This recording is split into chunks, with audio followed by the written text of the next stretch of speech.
Hey, this is Liam. I'm here on Queer What the Hell Do I Read, and we are continuing the Gender 101 series with our panel. Everybody say hi. Hi. Wait, give me your names one at a time. BJ. Emi. Nanu. Lucy or Benji. Okay, and this is sort of our big finale message, final soapbox. BJ, you want to start? Yes, my final soapbox of many. Final soapbox today. I think one of the big things I want to put out there, a lot of people, they don't know what to do. They're like, okay, that's all great info, but what can I do to help? Whether this is someone watching this video that's trans or not trans, or wherever they might be. I think one of the big things that people can really pay attention to is how they treat other people, especially children. I think we do a lot of horrible things to our children, boxing them in right off the bat. So I would say that if nothing else, if you plan on having kids one day, adopted, not, you want to be a teacher, you want to work daycare, you want to talk to a child anywhere, to not fortify these gender roles that we shove down everyone's throats. You have a boy, you have a baby boy and he looks at a doll and finds it interesting, buy him the doll. If you have a little girl and she wants a Tonka truck, give it to her. Hey, even if she doesn't say she wants it, maybe somewhere in her life, give her one so that she enjoys it. You know, don't automatically force feed it because they don't know any different and they'll just take what you give them. And then somewhere else down the road, if that isn't who they are, there'll be this big, huge thing they have to come to terms with. You know, don't automatically, blue it's a boy, pink it's a girl, this toy is for this toy is for that. Give them a wide and expansive experience of everything. Have your boy cooking in there with you. Have your girl out there with the car. Do all those things that are supposed to be just one gender. Let them find their own place in this world and go with it. Instead of giving them what you think their place in this world should be. That's mine. That was beautiful. I'm nodding vigorously behind the camera. I so agree with that. Emmy?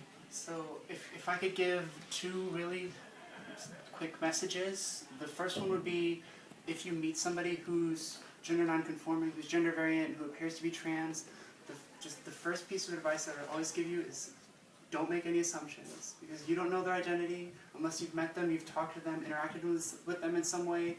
It's really not your place to go up to them and say, well, hey, you look like you're this, or you look like you're that.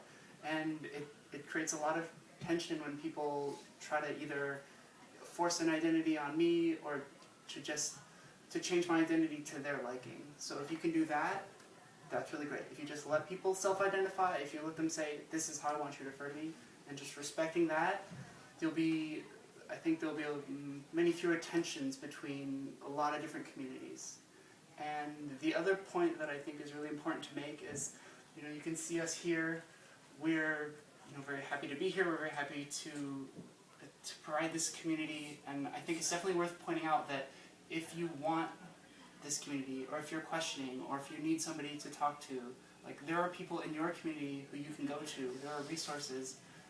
If you look, you will find people who are gender variant and who are willing to help you. I mean, in some places you have to work a little harder, you have to search a little harder, but there is community out there, and you don't have to be alone. Again, I'm nodding vigorously and almost crying. So true. Thank you. I think it is very important to figure out a sense of community, just for the sanity of everyone. There's always that need of like a shared experience, and with that shared experience, it's also very important for people when they're trying to reach out.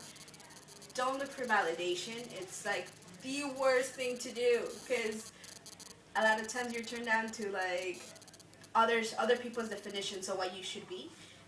So really like stick it out if it feels good and that's who you are, and like it's who you are and that's who you want to be presented as and identify as. Don't look for anybody else to validate you, because they won't. Just look for people that you feel comfortable with, and people that are there for you and like connect with. It's the best you can do. But if you're looking for validation, you're not gonna get it. It's not. It's not healthy. And the validation you really need is from inside. From yourself, yeah, not from others. And my last comment would be sort of going along, not waiting for other people. I think that if you're watching this and you're saying, I really, I feel isolated where I am, I really wish that there was XYZ resource, please go out and start it yourself. Like, you don't have to be a superhero. Maybe you like needlepoint and you just want to get together with other people who do needlepoint. Maybe you want to start a brunch group. Maybe you really think that there's no one around you that would want to do what you want to do.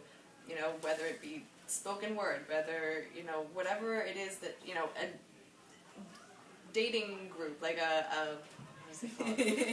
Meetup. Yeah, like what was it? Like speed dating. I read somewhere someone had set up like genderqueer speed dating. Like, if you have an idea, please pursue it. Like, our community will be so much richer for whatever you have to contribute. Like, you do not have to be extroverted, you do not have to have all the tools of organization. Whatever it is you're passionate about, we would love to have it. And that really goes with the whole idea of how we can be the change. We don't have to wait for the world to change and kind of like, okay, when is it going to be ready for me? We can act now, and we can make the world in the way we want it to be and work towards that. And one of the great ways of doing that is by getting educated and talking to people and watching these videos and just being yourself and being authentic and trusting that who you are is awesome. So thank you so much. Thank you, all of you. And that was Gender 101.